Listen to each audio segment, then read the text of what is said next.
पू मैं तन्ने वारंट तो निकाल दूंगा पर आडम के एरिया में जाने की परमिशन ना दूंगा। बाबू मोसाई मैं अकेला नहीं जाऊंगा, पूरी टीम लेके जाऊंगा। नहीं पू, अब तक जो भी वहाँ गया वो लौट के वापस ना आया। मैं तन्ने खोने का रिस्क ना ले सकूं। कोई ना डीजीपी साहब, मैं उसके एरिया में नहीं जाऊंगा पर उसे उसके एरिया से बाहर पकड़ लूंगा। मेरे पास एक प्लान है। अरे साहब जी आइए, कैसे आना हुआ इधर? गाँव वालों, हम तुम सबको चेतावनी देने आए हैं। सीजन 3 ने हमारे एरिया में कमोड बेचने की कोशिश की थी, हमारी सरकार ने उसका काम तमाम कर दिया। ये बात तुम अपने भेजे में उतार लो क्योंकि तुम्हारा भी वही असर होगा। चल क्रिमिनल, ये सब समझ गए। पता है ना आज हमें मिर्जापुर जाना है।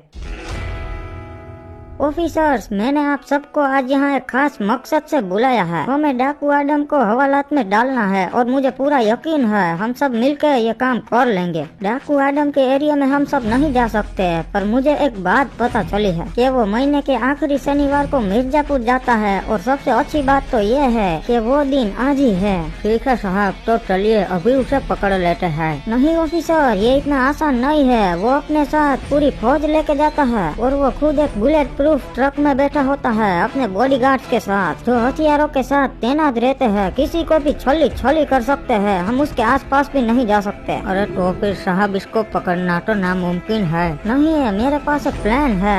अरे नुबड़े, मेरा मतलब है कि साहब तो फिर बताइए ना, कब से प्लान है तो कर रहे हैं। तो सुनो, वो आदमपुर से मिर्जापुर जाता है उन बच्चों को पैसे देने जिन्हें घर से टॉप अप करने के पैसे नहीं मिल पाते हैं, और वो आज भी गया होगा। चलो बच्चों, अब मैं आ गया हूँ ना, जितने चाहिए उतने पैसे ले लो और सारी इवेंट्स निकाल लो। जब तक आदम डाकू जिंदा है तब तक कोई भी बच्चा नूब नहीं रहेगा। अरे सासा, अब हर महीने इतने सारे पैसे क्यों देते हो इन बच्चों को टॉप अप करने के लिए? अरे क्रिमिनल, जब मैं छोटा था ना तब मुझे टॉप अप करने के लिए पैसे ही नहीं मिलते थे, तो मैं इन बच्चों की तकलीफ समझ सकता हूँ। अब इन सभी बच्चों के पास एक एक ईवो गन्स होगी। कोई भी उन्हें ग्रुप से किक करके ये नहीं बोलेगा चला जा नूबड़ी के। आदम जब मिर्जापुर से आदमपुर के लिए निकलता है तब वो बीच में मदन भाई के गोलगप्पे खाने के लिए जरूर रुकता है और इस बार भी रुकेगा। पर मैंने मेरे 2 ऑफिसर्स भेज के मदन भाई को उठवा लिया है और हमारी लेडी ऑफिसर को मदन भाई की जगह पे तैनात कर दिया है। ठीक है साहब, पर ये सब चीज करने से होगा का? हमारी ऑफिसर ने उस गोलगप्पे में पेट खराब करने की दवाई मिला दी है और आदम जब वो गोलगप्पे खाएगा तो उसका पेट बिगड़ेगा और उसे तुरंत टॉयलेट जाना पड़ेगा। अच्छा साहब, समझ गया। मतलब आदम को हगते हगते उठा लेंगे और वो हमारा कुछ ना ही बिगाड़ पाएगा। सही पकड़े हैं ऑफिसर्स। तो चलो अब हम प्लान के मुताबिक काम चालू कर देते हैं, वो आता ही होगा।